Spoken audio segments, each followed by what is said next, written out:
So good morning. Thanks to everybody here for joining us today. It's nice to do something proactively once instead of reactively, which unfortunately with the topic that we're going to talk about happens on a fairly regular basis. So to be proactive on a safety topic is really important to us, and we're genuinely thankful that you all attended today. So I am Westborough Fire Chief Patrick Purcell, and I also serve as the president of the Fire Chiefs Association of Massachusetts. With me this morning are State Fire Marshal Jon Divine, and also who's going to speak is Stephen Coleman, Chief of Department of the Town of Auburn. The state's fire chiefs are committed to fire and life safety for all of our residents and communities. Toward that end, we're partnering with the State Fire Marshal and the Department of Fire Services on an important campaign this fall. It centers on smoke alarms, choosing the right alarms, replacing them when necessary, and an equally important topic today, disposing of these detectors the right way. One of the most frustrating and heartbreaking events we encounter is a fatal fire at a home with disabled smoke alarms. All too often we find alarms in their brackets with the batteries no longer operable or no batteries at all. 10 years ago, the State Fire Code adopted an important new requirement to address this very issue. It mandated that replacement smoke alarms in most homes have a sealed, long-life battery as well as a hush feature. These modern alarms eliminate the risk that someone might actually remove the batteries to end a nuisance alarm or to put them in another device, and they work extremely well. But smoke alarms are like any other appliance. They don't last forever. Right now, the alarms that were purchased and put into service 10 years ago are reaching their end of their useful lifespan. Our concern is that a wave of smoke alarms in homes across Massachusetts won't be reliable much longer, typically beyond December. We're here to spread the word that these alarms have to be replaced, just like any smoke alarm that is 10 years old. Every spring and fall, we push out a message to change your clocks, check your alarms, and change your batteries. But there's actually no need to wait until daylight savings time ends. If you can't remember the last time you checked your smoke alarms, then please go home and check them all tonight. The manufacturing date is printed on the back of the device. If it's more than 10 years old, we ask that you replace it right away. If it's not 10 years old and it takes alkaline batteries, this is a great time to put fresh batteries in to make sure that you're all set, safe, and ready to go throughout the entire winter. To talk a little bit more about this, I'd like to introduce State Fire Marshal Jon Divine. Thank you, Chief. Last year, almost 40% of the state's residential fire deaths took place between October and December. And tragically, we found working smoke alarms at only 1/3 of those deadly fires. At every level of fire service, we want to make sure that you and your loved ones know what to look for when choosing and replacing your alarms.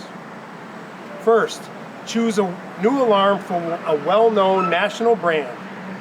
Unfortunately, we've seen plenty of no-name smoke alarms sold online that don't meet the fire code and may not protect you in an emergency. If the price seems too good to be true, it probably is. For most homes in Massachusetts, the fire code requires that replacement alarms have a sealed, long-life battery and a hush feature. As Chief Purcell pointed out, this will prevent someone from using the batteries for the TV remote or removing them when you burn your toast.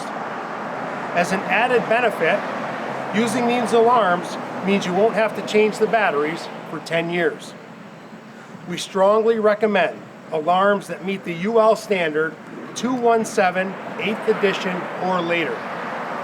These devices use the latest multi-criteria technology. This helps to prevent nuisance alarms caused by cooking smoke, and please look for this language on the packaging or the product specifications. When you're installing your alarms, be sure they're on every level of your home. 60% of last winter's fatal fires took place in the overnight hours when most of us were sleeping. So place them on the ceiling in each bedroom and the hallway outside of each bedroom. And if you hear that alarm, get out, stay out, call 911 to get us there as fast as possible. Finally, we want to urge folks to check in with their parents, grandparents, and older friends and neighbors. Fatal fires are most common in older, single-family homes. That's not because these homes are dangerous or because newer homes are safer. Most often, it's because these older homes have been occupied for decades without anyone checking, maintaining, or replacing smoke alarms. And sadly, older adults who live in these homes are the ones that are at the greatest risk. Please, if you need a hand with any of these actions, or if you have any questions, don't hesitate to contact your local fire department. The Department of Fire Services issues grants each year to help install smoke alarms for older adults, and there's probably a program near you in your city or town. There's one more aspect of the smoke alarm issue we need to discuss. So I'd like to ask Chief Coleman from the Auburn Fire Department to come to the podium.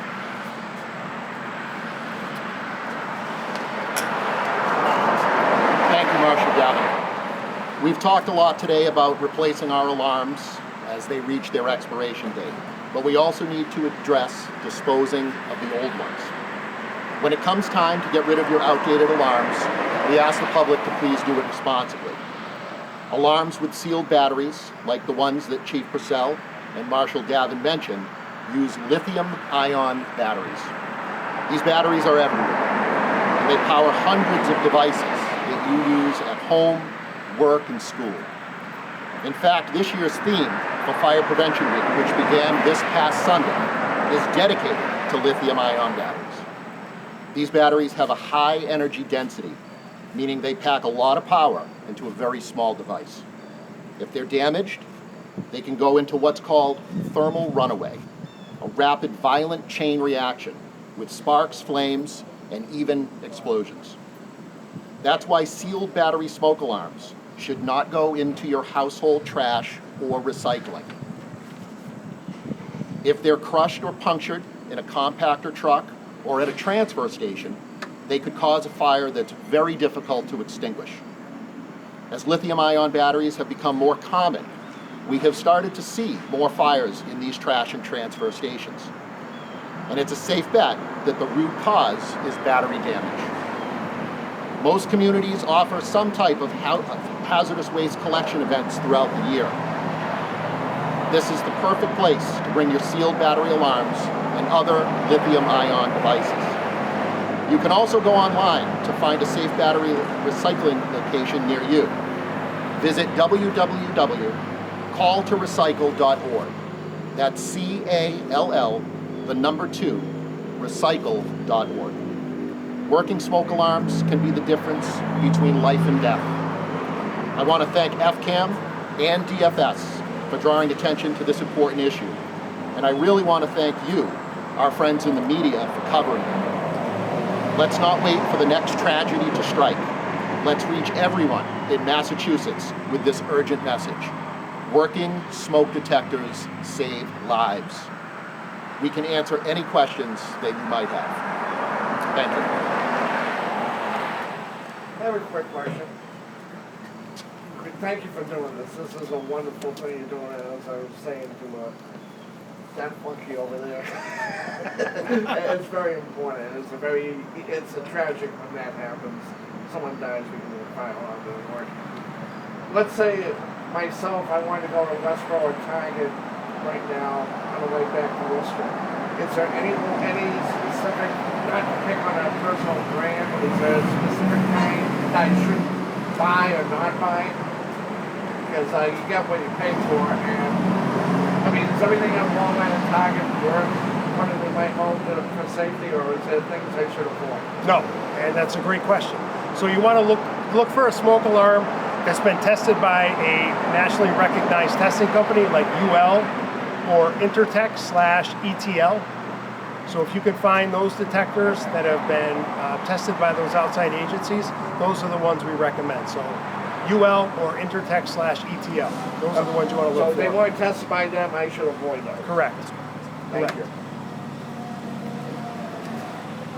Question. In terms of batteries, is there a safer place in your home to store batteries over the year before you get rid of them? So if you have a bunch of lithium-ion batteries in your home, we recommend storing them in maybe a metal container outside of the home, outside, away from your home, away from your garage or your shed. But a container that would be, wouldn't burn. You don't want to put them in a plastic container or a wooden box or something like that. So if you can put them in a metal container and keep them away, keep it covered. You don't want water getting in there, but keep them away from your home or your garage or your sheds. So no wooden drawer in the kitchen. No wooden drawers in the kitchen, no. We had a not too long ago where one of the little, like little storage part of fire. So those batteries are bad. We shouldn't have them. Well, If they're not being used. well, yeah, if they're not being used, and also if they're damaged, if you can see physical damage to the battery, or if you see swelling, you'll see some phones or laptops will start to swell. That battery will actually swell or start to smoke or off gas. I mean, that's definitely a sign that you need to get rid of that quickly. Not to put you on the spot, but you're the man to put on the spot. Has there been a lot of fatalities due to lithium batteries in the Commonwealth? I don't know. We haven't had any fatalities. I think just looking the other day, last year, we had 135 fires caused by lithium-ion batteries, and I still believe that number's low. I think there's probably more than that. Some of those didn't get reported. So yeah, 135 just last year. And probably people had no idea. That Probably was not. Hidden Probably not. danger of the Yeah. home. Thank Can I you. comment on that? So just unfortunately, this is why we're doing this press conference today. A lot of people's opportunity to be educated about the safety of lithium-ion batteries, unfortunately, is after a fire. We've had 3 building fires within a 1-mile radius of this firehouse and we've seen, thankfully, no serious injuries, but probably $3 million in damage just to structures as a result of fires that were caused by lithium-ion batteries or inappropriate chargers or non-UL rated devices or batteries. So it is a real concern. To expand a little bit on what the marshal said about damaged batteries, those can never stay in your house once they start to swell and they become damaged, ever, particularly in an environment where people are going to be sleeping. Yes, we're encouraging the use of detectors, but we'd rather you not even have the fire in your house, to be frank. Most fire departments have resources to help if you have a damaged battery, or we can pack that up and help with disposal. And that just takes a simple call to a fire station to ask if they have that service available. Here in Westborough, we do that. We take advantage of the website Call to Recycle. We get materials from there, and they provide shipping opportunities to get the damaged batteries right back to them. So there are resources out there. We'd rather see you take advantage of those than suffer a fire in your home, or worse, an injury or a fatality. That's just a quick question. Thank you for that. I'm older than most of the people here. I remember the ever-ready batteries Sure. with the cat with the 9 lives. Did we have that problem with batteries when they were in this? No, those are alkaline batteries. Yeah. Like the marshal said, there's a lot more power to the lithium-ion battery. So we took a lithium-ion battery, we took an alkaline battery, and you installed that in your smoke detector, and then the fire department was messaging you every 6 months to change that. So to make the detectors last longer, to take away all the ability to remove batteries, forget to replace them, we gave you one with a lot of power to last 10 years.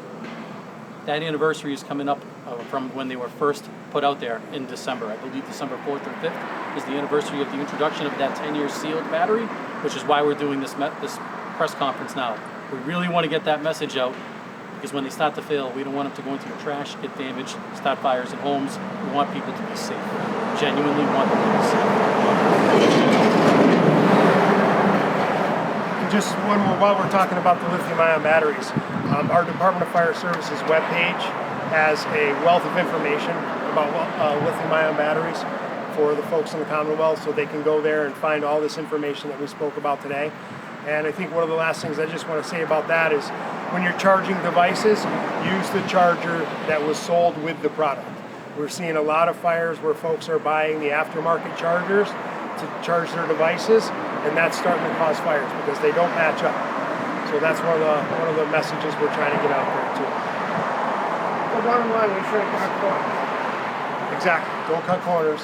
I know it's sometimes you can go to the store and get that cheap charger, but we recommend that you use the one that was sold with the product just to keep yourself safe. You mentioned that most of the fatalities happen between October and December, which because the weather turns, heating systems start being turned on. So also concerned, okay, now we're going to heating season? Absolutely. This is our, unfortunately our busy time of year. Folks are starting up their heat for the first time. We're telling people make sure you get your furnaces clean, make sure you get your chimneys clean. This is chimney fire season for us. And it's also alternative heating devices. So people are using space heaters, different forms of stuff like that to keep warm. Again, with their space heaters, 3-foot circle around that. You don't want it near any curtains or bedding or anything combustible that can catch fire. So yes, that's a great point. What's that terribly melted thing on the podium? Oh, so yeah, this is a great prop that we try to bring with us to these. So this came from a fatal fire in the town of Dennis back in 2004. 5 fatalities, two parents, 3 children, no working smoke alarms. So the smoke alarm obviously was melted. It was installed without a battery, so it had no battery. So this is why we're here today, and this is what we're trying to avoid in the future. So please take that message and get it out to the citizens for us, and we really appreciate you being here today.